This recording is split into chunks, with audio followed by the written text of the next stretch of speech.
انسان زندگی میں جب جدوجہد کرتا ہے، کوشش کرتا ہے، وہ بہت سارے دنیاوی اسباب اختیار کرتا ہے۔ جتنی عقل اللہ نے دی ہوتی ہے اس عقل کا بھی وہ استعمال کرتا ہے، کوشش کرتا ہے کہ کچھ اچیو کر سکے زندگی میں، کچھ مقاصد کا حصول اسے میسر آئے۔ عزیز بھائیوں، ایک بات اپنے ذہن میں اچھی طرح بٹھا لیں اور لکھ لیں کہ زندگی میں جو کسی بندے کو کامیابی حاصل ہوتی ہے وہ رب تعالیٰ کی مدد سے حاصل ہوتی ہے۔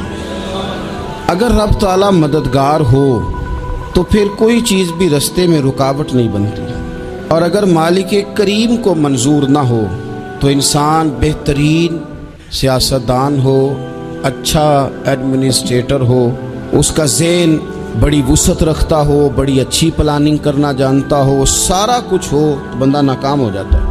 مسلمانوں کو جتنی کامیابیاں ملیں ان کا پس منظر صرف اتنا تھا کہ اللہ تبارک و تعالیٰ نے اپنے بندوں کی مدد فرمائی، اور اب تعالیٰ نے قرآن مجید میں اس حقیقت کا بیان کیا، فرمایا بل اللہ مولاکم، فرمایا بلکہ اللہ تمہارا مولا ہے، وَهُوَ خَيْرُ النَّاصِرِينَ، اور وہ بہترین مددگار ہے۔ وہ جو رب تمہارا مولا ہے وہ بہترین مددگار ہے، اور اگر وہ مدد کرے تمہاری، سورہ آل عمران میں آگے جا کے ارشاد فرمایا اگر اللہ مدد کرے تو پھر تم پر کوئی غالب نہیں آ سکتا، اور اگر وہ تمہاری مدد چھوڑ دے تو پھر کوئی تمہاری مدد کر سکتا؟ کوئی مدد نہیں کر سکتا۔ بدر کی جنگ بھی اور فتح مکہ بھی رمضان المبارک میں ہوا ہے۔ میں دونوں پر غور کر رہا تھا تو ایک نیا مضمون میرے ذہن میں آنے لگا۔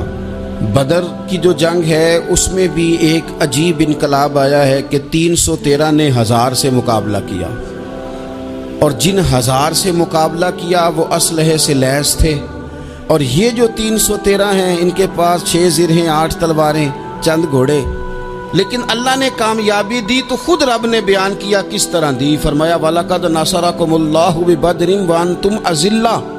وہ کامیابی اس طرح ملی ہے کہ رب نے تمہاری مدد کی تھی، تم تو کمزور تھے، اللہ نے بدر میں تمہاری مدد کی، تم جیت گئے۔ وَلَقَدْ نَصَرَكُمُ اللَّهُ بِبَدْرٍ وَأَنْتُمْ أَذِلَّةٌ، اللہ نے بدر میں تمہاری مدد کی، تم تو کمزور تھے۔